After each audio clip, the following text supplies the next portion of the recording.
धर्मक्षेत्रे कुरुक्षेत्रे संवेतायुमित्स्व मामका पांडवाश्चरे किम कुर्वते संजय। तो पहले श्लोक के अंदर धृतराष्ट्र पूछ रहे हैं संजय से। धृतराष्ट्र कौन है? धृतराष्ट्र अंधे है, पिता है और वासना से ग्रसित व्यक्ति है, जो कि अपने पुत्र वो के अंदर पूरी लीडरशिप जो है वो भूल चुके हैं, अपना ओहदा भूल चुके हैं। वो स्वयं राजा ने वो भी ये भी भूल चुके हैं, सिर्फ पुत्र मोह के सिवाय उनको कुछ नहीं दिख रहा।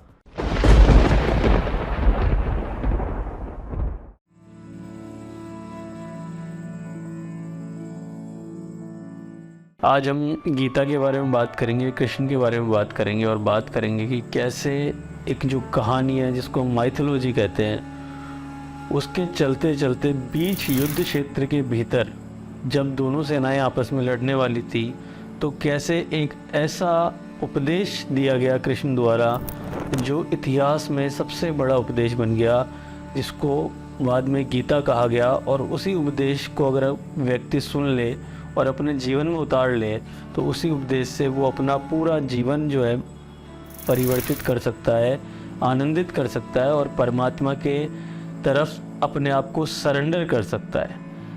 ये सारी गीता की जो है बुनियादी बातें हैं। और महाभारत जो है वो गीता से कैसे भिन्न है और महाभारत का कोई भी लेना देना गीता से नहीं है, उसके बारे में हम बात करेंगे। कुछ श्लोक भी हम इसके अंदर लेंगे। तो आइए शुरू करते हैं। सबसे पहली चीज़ तो है मित्रों कि जो महाभारत है, महाभारत पूरी की पूरी कहानी है और गीता जो है वो सिर्फ कृष्ण का वो उपदेश है जो उन्होंने युद्ध के मैदान के अंदर अर्जुन को दिया था। अर्जुन से जो बातचीत कृष्ण की हुई थी, अर्जुन को जो समझाया था कि क्यों तुझे ये युद्ध करना है और क्यों युद्ध करना ही तेरा कर्तव्य है, तेरा कर्म है, और ये तुझे अपनों से भी करना पड़े तो भी तुझे करना होगा। धर्म क्या है, प्रेम क्या है, ईश्वर क्या है, परमात्मा क्या है, क्या वो चाहता है, क्या यूनिवर्सल लॉज हैं, ये सारी बातें कृष्ण ने गीता के अंदर करी। और गीता की इतनी गहराई है कि हम उसको कई तरीके से हम समझने की कोशिश करते हैं। कई लोगों ने उस पर टिप्पणियाँ की है। तो आपको दो चीज़ें जो इम्पोर्टेंट है वही समझनी है कि मूलभूत तरीके से महाभारत चीज़ अलग है और गीता अलग है। गीता जो है उपदेश है और गीता जो आप पढ़ते हैं वो किसी तीसरे व्यक्ति द्वारा दी गई टिप्पणी है। गीता के जो श्लोक हैं वो कृष्ण ने अर्जुन से कहे थे और उन श्लोकों का जो अलग अलग तरीके से लोग अनुवाद करते हैं, अलग अलग तरीके से उसकी टिप्पणी करते हैं, उस पर टीकाएँ करते हैं, वो लोग अलग अलग हैं। इसके अंदर जब टीकाएँ आप पढ़ते हैं तो वो कई तरीके से प्रेरित रहती है। कई लोग इसमें अपना राजनीतिक फ़ायदा देखते हैं, कई लोग अपना धार्मिक फ़ायदा देखते हैं, कई अपना पांडित्य इसमें साधना चाहते हैं और कई अपना बिजनेस इसके अंदर प्रमोट करना चाहते हैं। तो जो टीकाएँ हैं उन पे हमें ज़्यादा जोर नहीं देना, हमें ज़्यादा जोर देना है कि कृष्ण वाकई में क्या संदेश देना चाह रहे हैं अर्जुन को। यही जो अर्जुन को संदेश दिया गया है वही मूलभूत गीता है, जिसको पढ़ने से आपका आमूलचूल परिवर्तन हो सकता है और जिसके भीतर गहरी डुबकी लगाने से आप ध्यान की कुछ गहराइयों में जा सकते हैं। वहाँ पे आप परमात्मा को कुछ क्षण के लिए महसूस कर सकते हैं। आप शून्य जिसको कहते हैं उसके अंदर जा सकते हैं और थॉटलेस स्टेट जो होती है उसका कुछ समय के लिए आप उसको महसूस कर सकते हैं। तो हम शुरू करेंगे पहले श्लोक से। धर्मक्षेत्रे कुरुक्षेत्रे संवेतायुमित्स्व मामका पांडवाश्चरे किम कुर्वते संजय। तो पहले श्लोक के अंदर धृतराष्ट्र पूछ रहे हैं संजय से।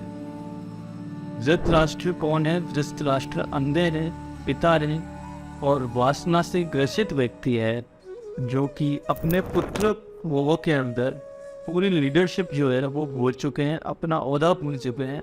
वो स्वयं राजा ने वो भी ये भी भूल चुके हैं, सिर्फ पुत्र मोह के सिवाय उनको कुछ नहीं दिख रहा। और वो संजय से पूछ रहे हैं संजय कौन है?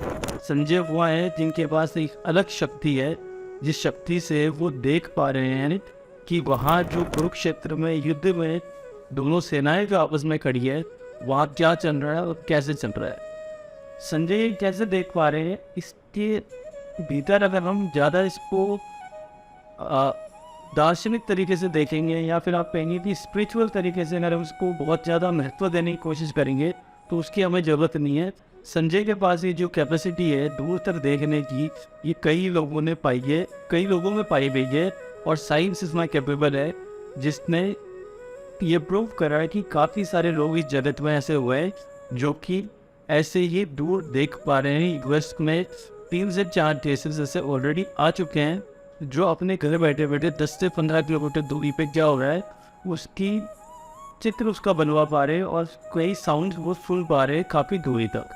तो ऐसा पहले भी हुआ है। और अभी अगर हम टेक्नोलॉजी की बात करें तो हमारे जूम, गूगल मीट, स्काइप, इन सब पे हम ये रोज कर रहे हैं, हम देख रहे हैं कि कहाँ पे क्या हो रहा है, वो देख भी पा रहे और हम सुन भी पा रहे।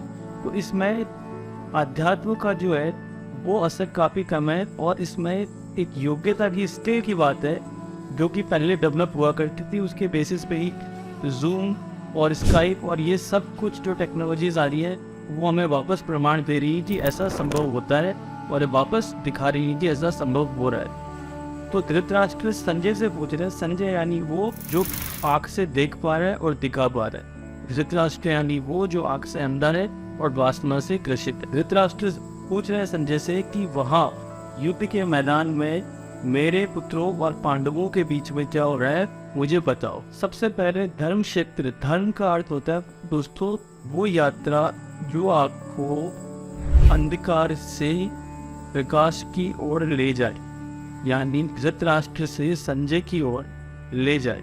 अंधकार से, अंधे व्यक्ति से प्रकाशित व्यक्ति की ओर आपको जो यात्रा ले जाए उसको धर्म कहते हैं। और वो जो क्षेत्र होता है जिसके अंदर धर्म घटित होता है उसको हम कहते हैं धर्म क्षेत्र, यानी बुद्धा। फिर अंधकार से बुद्धत्व की ओर जो ले जाए उसको आप कहते हैं धर्म क्षेत्र। कुरुक्षेत्र के अंदर क्या हो रहा है ये पूछ रहे हैं धृतराष्ट्र।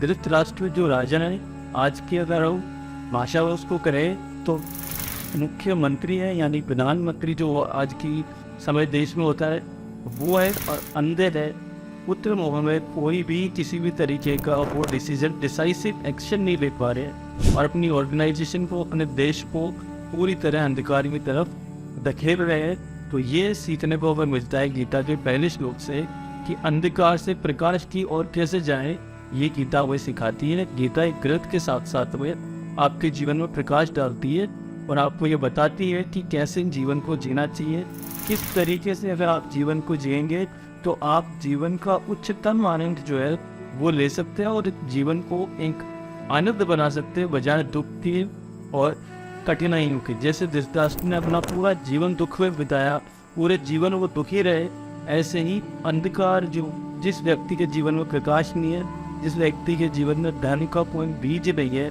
वो ऐसे ही सड़ेगा और ऐसे ही वो परेशान होता रहेगा जिस तरीके से धृतराष्ट्र हुए। यहाँ पे एक चीज़ और आपको ध्यान में रखनी है दोस्तों कि धृतराष्ट्र के साथ साथ उनकी पत्नी ने भी एक कसम खा ली थी कि मेरे पति जी जब तक नहीं देख पाएंगे तब तक मैं भी अपनी आँख पे पट्टी बांध लेती। तो दोनों पति और पत्नी यदि अंधे होते हैं तो वो होता है कि कुरुक्षेत्र में हुआ। यदि एक की भी आप खुल जाए, एक भी यदि धन की ओर जाने लग जाए तो आपका घर, आपका समाज और आपका देश जागरण की ओर जाएगा, उससे उसको कोई भी नहीं रोक सकता है।